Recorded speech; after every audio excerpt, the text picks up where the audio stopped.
Hi everybody, my name is Sarah. I grew up in Derby and I'm the executive director of the Nanubhai Education Foundation. And the Nanubhai Education Foundation is a nonprofit, or sometimes you'll hear these organizations called non-governmental organizations or NGOs. And so what that means is we don't exist to make money and we're not part of the government, but we are out there to help people. So the organization that I work for sends women to college, and we actually operate in India. So I do my job mostly remotely, although I did live in India for about 2 years. And I got into this because I was a teacher for about 10 years, and then I decided that I really liked teaching, but I wanted to have a bigger impact than just the students in my classroom.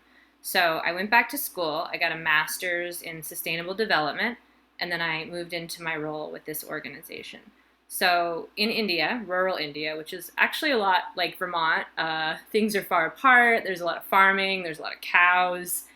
Sometimes the roads aren't great. Sometimes the internet's not great. Sometimes you don't have cell service. So actually growing up in Vermont really helped me work in rural India. And we send girls from rural India to college. So we call them the Nanubhai Scholars. Nanubhai is an Indian word, and it's actually a man's name. So we're named in honor of one of our founders' father's high school principals. So we go out to high schools in rural India and we hand out applications, and then we get those applications mailed back to us. We sort through them. And then every year we pick 60 Nanubhai scholars to send to college. And at any given point in time, we have about 250 scholars in college. So it's a lot to manage, both like getting applications, sorting applications, helping them once they're in college if they need anything, and also helping them get jobs once they've graduated. So I guess my favorite thing about the job, it's important to me to help people. I think that there's a lot of career paths you could pick, and there's a lot of different ways you can help people, and this is sort of what I've chosen to do. But beyond the impact I know I'm making in people's lives, I really like connecting with the scholars and their families. So I would go to people's homes, I would interview them, I'd interview their mothers, and just try to get to know what they needed from us and how we could do our program better.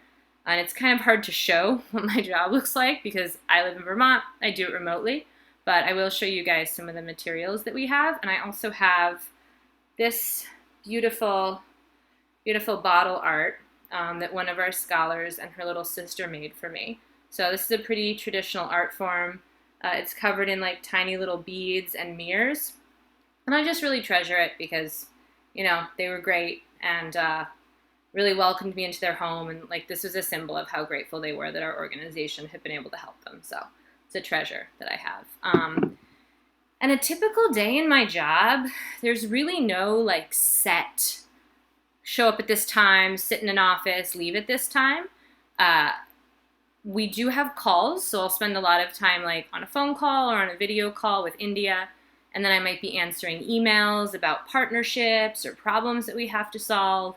I might be doing research like, oh, there's another organization near us that does this, so let's talk to them and see if we can like combine our efforts. We get our funding from donations in the United States, so I might be making materials like a little brochure saying like, this is what we do, please give us money. So there's some graphic design and some art that comes in handy. I do all our social media, so I make sure that we have social media posts, and I've learned about some platforms that help me do that. So I'm not like going directly onto Twitter and posting something.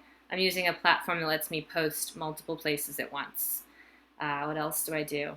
Writing a lot of emails, talking to people. So I think that not having a typical day is something I really enjoy. And because we are in a different time zone, I might have to like wake up really early to have a call or stay up kind of late to have a call.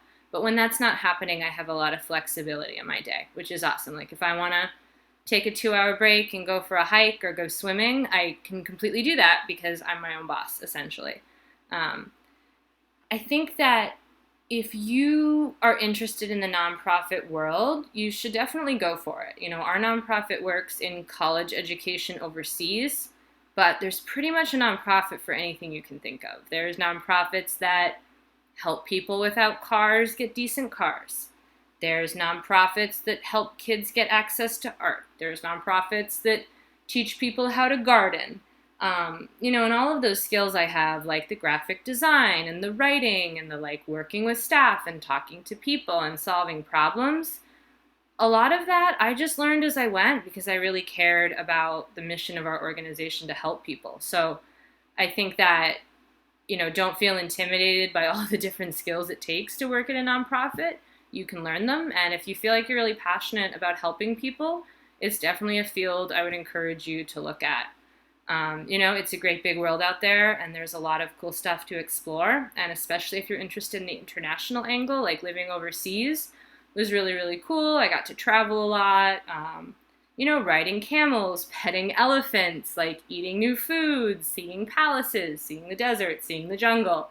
That's all like a huge side benefit of working in international nonprofits. So I'm going to pause this video and take another short one to show you guys some of the stuff that we actually do. But thanks so much for listening to my video, and I hope some of you have questions that I could answer in a live session down the road. So have a good one.